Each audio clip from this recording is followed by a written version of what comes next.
Hi everyone, welcome back to the Kind Health Group podcast and YouTube channel. Today is Tuesday, March 24th. What is this, like day 10 of crazy?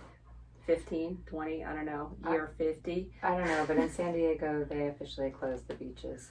It's a dark day here for us when that happens.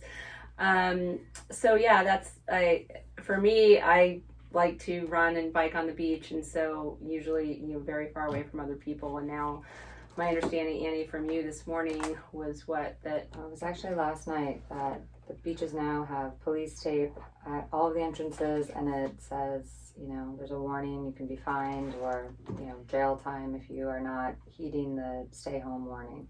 Right.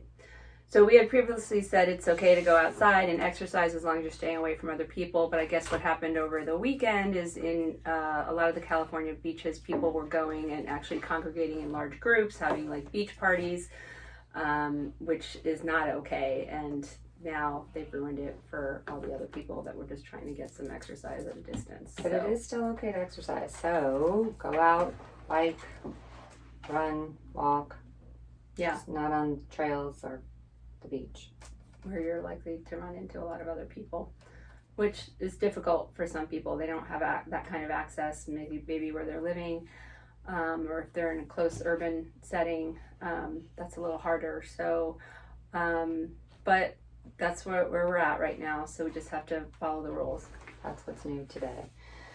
Okay, so I'm going to get into some questions, some general questions. We have addressed some of these in the past, but we have a very comprehensive list of questions that people are asking and that I've been answering on a lot of online media outlets, so we thought we'd compile them all together and just bang right through them. Commonly asked questions. So people keep asking, with warmer weather coming, can higher temperatures kill the virus?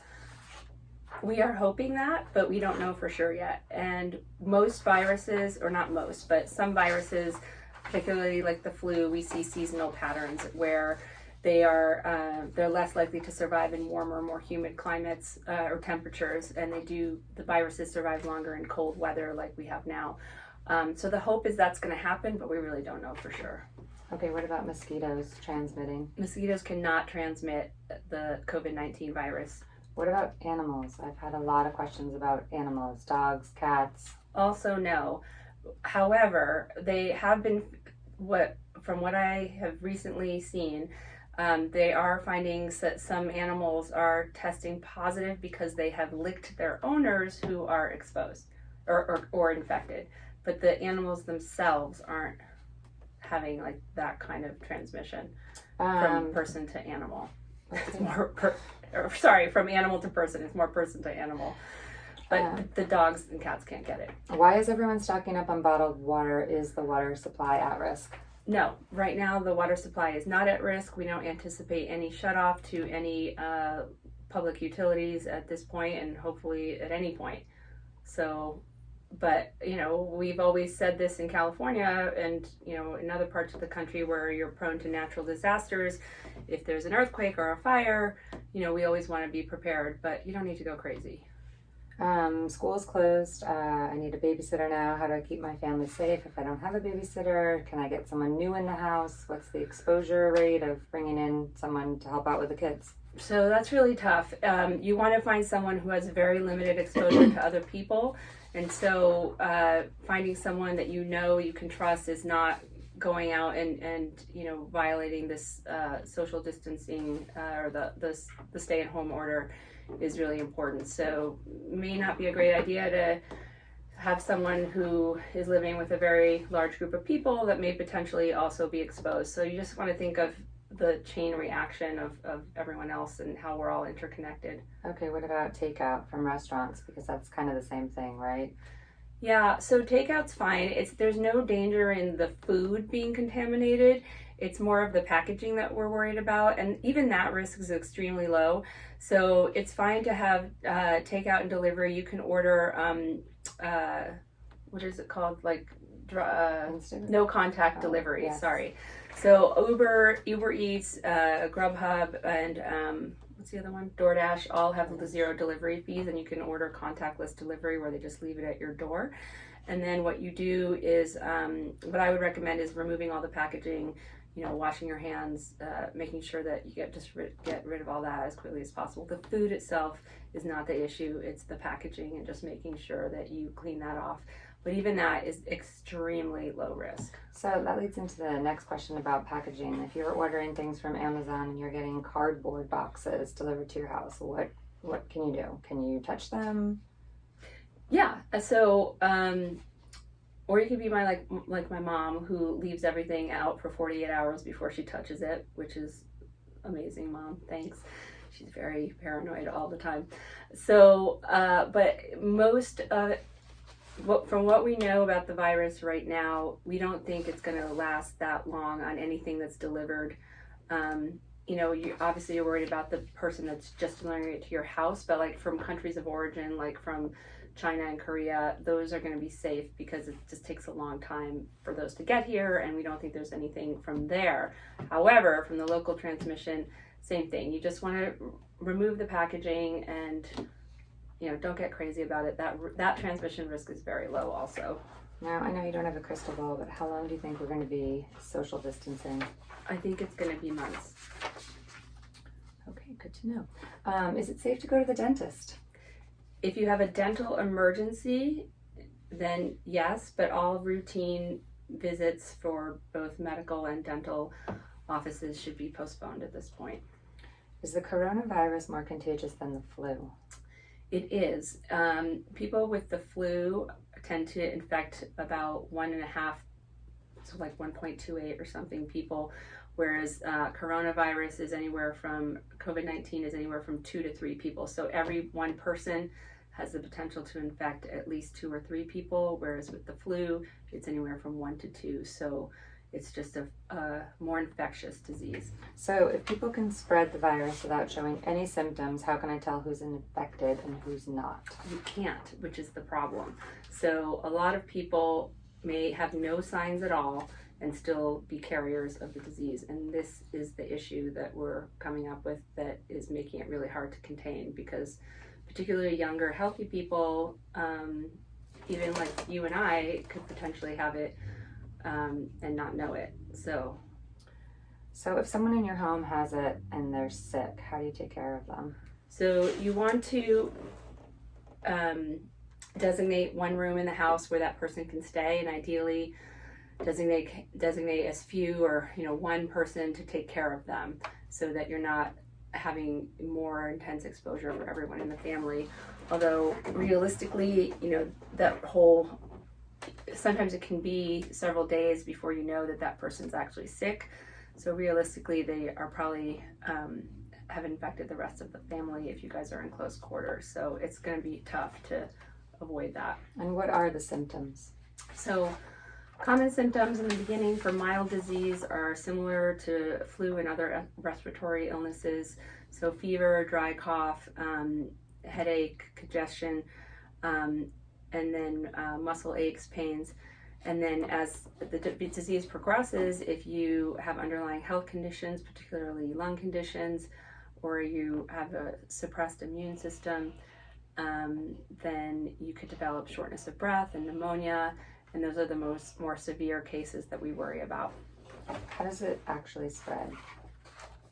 How does it actually spread? Mm-hmm. What do you mean? Like, how does it, is it the droplets? How is it spreading? Okay, so if you cough and you have the COVID-19 virus and you cough into your hand, and then you touch someone else's hand and they touch their face, their nose, their mouth, their eyes, then that's how they would get it. How long is someone contagious after getting coronavirus?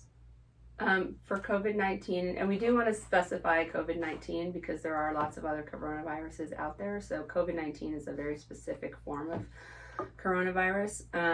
So for COVID-19, you are potentially, it's a long incubation period. So it's anywhere from 2 to 14 days that you're potentially infectious. But then once you've had it, you want to be symptom-free, have no symptoms at all for at least 3 days before you can say that you're done with it. Can you get the flu and COVID-19 at the same time? Yes. And how would you tell the difference?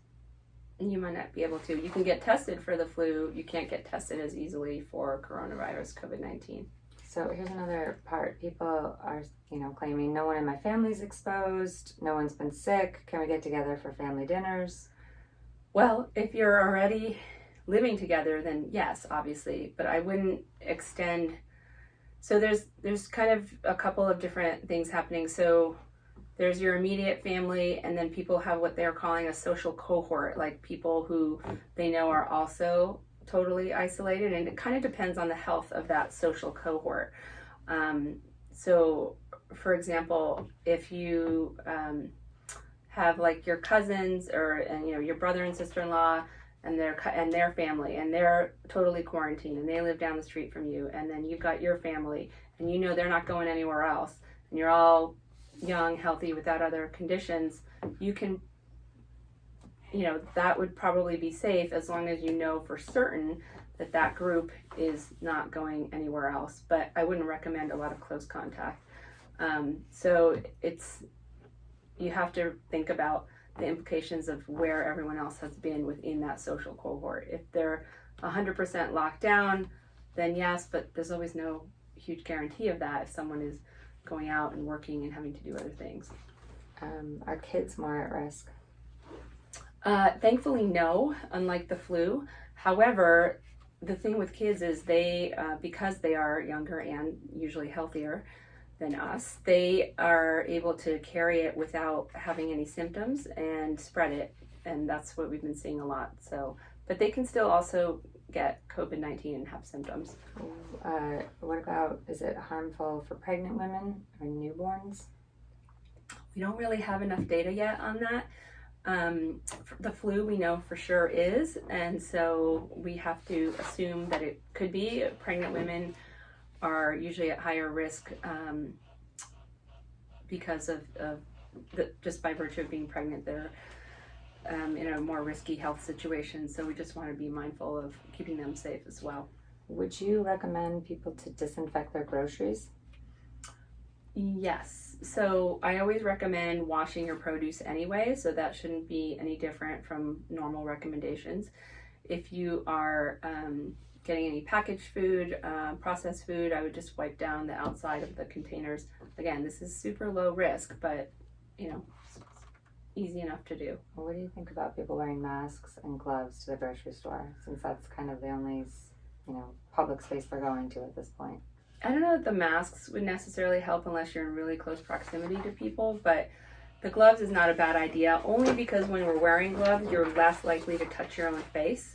And then you can just, take off the gloves if you need to, or if you feel like you've come in contact with something that's worrisome and you don't have access right away to hand sanitizer or soap and water. Should people start stockpiling up on food and extra supplies?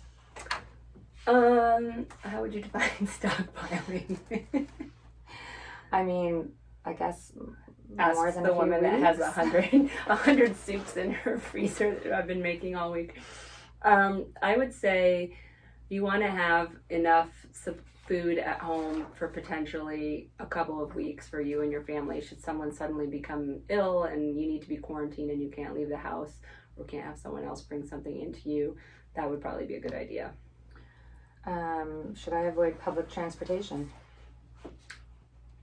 If you rely on public transportation and and your work is essential and you have to go to work, then obviously there's no way around that. You just want to be really careful about either wiping down surfaces before you come in contact with them or immediately disinfecting after you come in contact with them. And that might be a good place where you could wear gloves also. And if you're in close quarters with people. And I guess that's the same answer for how should I maintain health while using Uber or Lyft. I guess the same answer. Yeah, again, no one should be out unless you have an essential job that requires you to be out. And so. Can I be fired if I stay home sick?